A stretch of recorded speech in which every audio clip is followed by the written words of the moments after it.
রমজান মাস তো স্টার্ট হয়ে গেছে, আর আপনি কলকাতার জাকারিয়া স্ট্রিটে ঢুকলেই যে কোনো একটা স্টল তো দেখতেই পারবেন যেখানে ফুড কাস্টার্ড বিক্রি হচ্ছে। এটা খেতে তো দারুণ হয় আর দেখতেও ভীষণ সুন্দর হয়। তো চলুন এই রেসিপিটা আপনাদের সাথে শেয়ার করা যাক।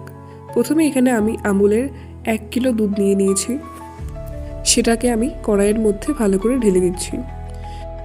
তারপরে এটাকে ভালো করে জ্বালিয়ে নিতে হবে যতক্ষণ না দুধটা ঘন হয়ে আসছে। আর তারই মাঝখানে কেটে নেব বেশ কিছু ফল।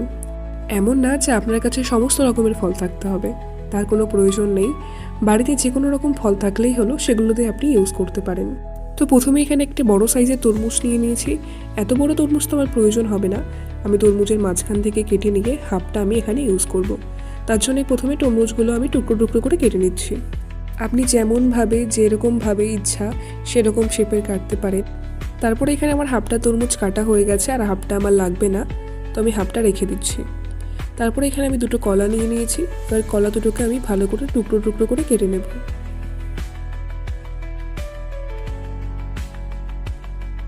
এখানে আমার দুটো কলাই ভালোভাবে কাটা হয়ে গেছে। এবার কলা দুটোকে আমি কেটে নিয়ে উঠিয়ে নিচ্ছি একটা পাত্রে।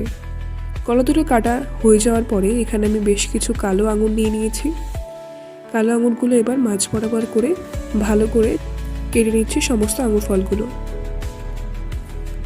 এখানে আমার সমস্ত আঙুর ফলগুলো ভালো করে কাটা হয়ে গেছে। আমি একটা পাত্রে আঙুর ফলগুলো উঠিয়ে রেখে দিচ্ছি। কালো আঙুরগুলো কেটে নেওয়ার পরে এখানে আমার কাছে বেশ নর্মাল আঙুরও ছিল, যেগুলো গ্রিন আঙুর, তো সেগুলো আমি ভালোভাবে কেটে নিচ্ছি। আপনি যে কোনো ফল ইউজ করতে পারেন, এতে কোনো অসুবিধা নেই। সমস্ত রকম ফলই অ্যাড করা যায় এতে। যেরকম ফল ইউজ করতে পারবেন সেরকম ফলেরই টেস্ট পাবেন। তারপরে দেখুন এখানে সমস্ত রকমের ফল আমার কাটা হয়ে গেছে। আমি এখানে 2 রকমের আঙুর, কলা, তরমুজ সমস্ত কিছু কেটে নিয়েছি ভালো করে। আর এদিকে আমার দুধটাও ভালো জাল হয়ে গেছে। দুধটা দেখুন অনেকটা ঘনও হয়ে গেছে। এবার আমি বেশ কিছুটা দুধ একটা বাটিতে উঠিয়ে নিচ্ছি, কারণ আমি এই দুধের মধ্যে ইউজ করব কাস্টার্ড পাউডার। যদি আপনারা কড়াইয়ের মধ্যে কাস্টার্ড পাউডার দিতে চান তাহলে কিন্তু দলা পাকিয়ে যেতে পারে, আর সেই কারণে আমি একটু কড়াই থেকে দুধ তুলে রেখে দিয়ে সেটার মধ্যে কাস্টার্ড পাউডারটা মিক্স করে ওই কড়াইয়ের দুধের মধ্যে মিক্স করব। এখানে আমার কাছে যে আমি কাস্টার্ড পাউডারটা ইউজ করছি সেটা হচ্ছে ম্যাঙ্গো ফ্লেভার। আপনি অনেক রকম ফ্লেভারের পাবেন, তো আপনি যে কোনো ফ্লেভারের ইউজ করতে পারেন। এটা অনলাইন অফলাইন যেখান থেকে আপনি কিনে ইউজ করতে পারেন। তারপরে আমি কাস্টার্ড পাউডারটা ভালো করে বাটিতে নিয়ে গুলে তারপরে কড়াইয়ের মধ্যে সেটাকে মিক্স করে দেব। দেখবেন কড়াইয়ের মধ্যে মিক্স করার পরে ওই দুধের সাথে মিক্স হয়ে অনেকটা গাঢ় হয়ে যাবে, তখন ভালো করে হাতা দিয়ে নাড়াতে থাকবেন। এখানে আমার কাস্টার্ড মিল্কটা পুরোপুরি রেডি হয়ে গেছে। এটাকে আমি এবার 1 ঘন্টার জন্য ফ্রিজে রেখে দেবো।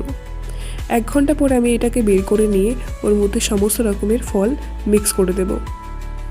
একে একে আঙুর, কলা, তরমুজ সমস্ত কিছু আমি এর মধ্যে মিক্স করে দেব। মিক্স করে এবার এটাকে পরিবেশন করব। আপনারা চাইলে এটা মিক্স করার পরেও ফ্রিজে রাখতে পারেন, তবে হ্যাঁ, এটা অবশ্যই একবার বাড়িতে ট্রাই করে দেখবেন। আর এই রমজান মাসের জন্য তো এটা একদম পারফেক্ট একটা রেসিপি।